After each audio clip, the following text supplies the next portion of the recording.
चलिए आज हम समझते हैं एथेनॉल ब्लेंडिंग के बारे में। आज हमारे पास E20 और E30 के भी ऑप्शन आने लगे हैं कि आपको एथेनॉल पेट्रोल में मिला हुआ ही मिलेगा। तो बेसिकली कैसे ये कंज्यूमर के लिए ख़राब है, आपकी कार के लिए ख़राब है, आपकी बाइक के लिए ख़राब है। ये स्लोली आपकी इंजन को डैमेज करता है और आपको इससे भी ज़्यादा ख़राब चीज़ ये है कि ये नेग्लिजेंस फेस करना पड़ता है at the time of settlement. जब आप इंश्योरेंस परचेज कर भी लेते हो, फिर भी आपको इंश्योरेंस कंपनी कहती है कि अगर इंजन डैमेज हुआ है तो नेग्लिजेंस डिक्लेयर कर देती है, बोलती है कि ये तो लापरवाही के कारण हुआ है। एथेनॉल ब्लेंडिंग जैसी पॉलिसी सरकार अगर ला रही है तो उसके साथ साथ इंश्योरेंस कंपनी को भी तो ये मैंडेटरी करना चाहिए ना कि एथेनॉल की वजह से भी अगर गाड़ी ख़राब होगी तो उसके लिए जिम्मेदार कंज्यूमर नहीं होगा, हम होंगे एज ए सरकार। और इसके लिए जो भी रेगुलेटिंग अथॉरिटी है, जो पॉलिसी इंश्योरेंस की होती है, उसमें उसे मैंडेटरी करना चाहिए कि दिस शुड बी, है ना, उसे ठीक करने की जिम्मेदारी पूरी तरह से पॉलिसी मेकर की होनी चाहिए, मतलब जो वो डिस्ट्रीब्यूट करते हैं। तो बेसिकली हम आते हैं, आज समझते हैं कि E20 हमारी गाड़ियों के लिए क्यों ख़राब है।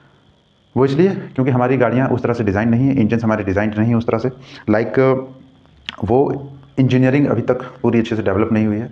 और चूँकि हमने पहले ही बेस मॉडल में E10 लिया है, अब उसमें E30 का ब्लेंडिंग डाल रहे हैं हम, तो ये गाड़ी ख़राब होगी बहुत जल्दी और माइलेज भी कम देती है। सो बेसिकली हमारे लिए नुकसान है। लेकिन इसमें तो बहुत सारे वीडियोज़ बन रहे हैं सोशल मीडिया पे। तो आज हम जो बात करना चाहते हैं वो ये है कि एथेनॉल ब्लेंडिंग करने के पीछे कारण क्या है ना।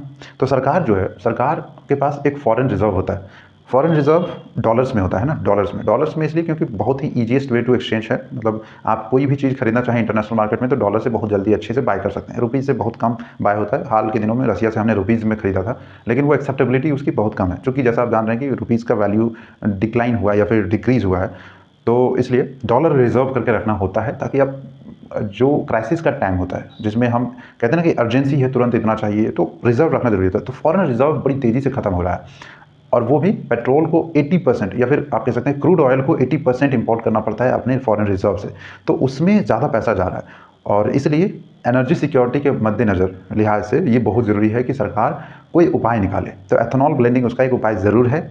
और जो सोशल मीडिया पे क्रिटिसिज्म चल रहा है वो ऑथेंटिक है कि नितिन गडकरी जो हैं वो अपने बेटे को फेवर कर रहे हैं। पॉलिसी मेकिंग में यहाँ फेवर हो रहा है डेफिनेटली, लेकिन एथेनॉल ब्लेंडिंग में कोई और दूसरा पार्टी भी हो सकता था, इसमें कोई शक नहीं है। लेकिन मसला यहाँ है कि जब बड़े बड़े वादे किए जाते हैं अपनी तरफ, जैसा हमने कहा कि उनका पॉलिसी मेकिंग सिर्फ अपने साइड का है, जनता का कौन देखेगा भाई, उनकी भी बात तो सुननी पड़ेगी। एथेनॉल ब्लेंडिंग के कारण होने वाले नुकसान हम तो जान चुके हैं। अब इसके जो मुख्य बिंदु है उस पर भी हम बात करते हैं कि आने वाले टाइम में जैसा कि हम रिन्यूएबल एनर्जी की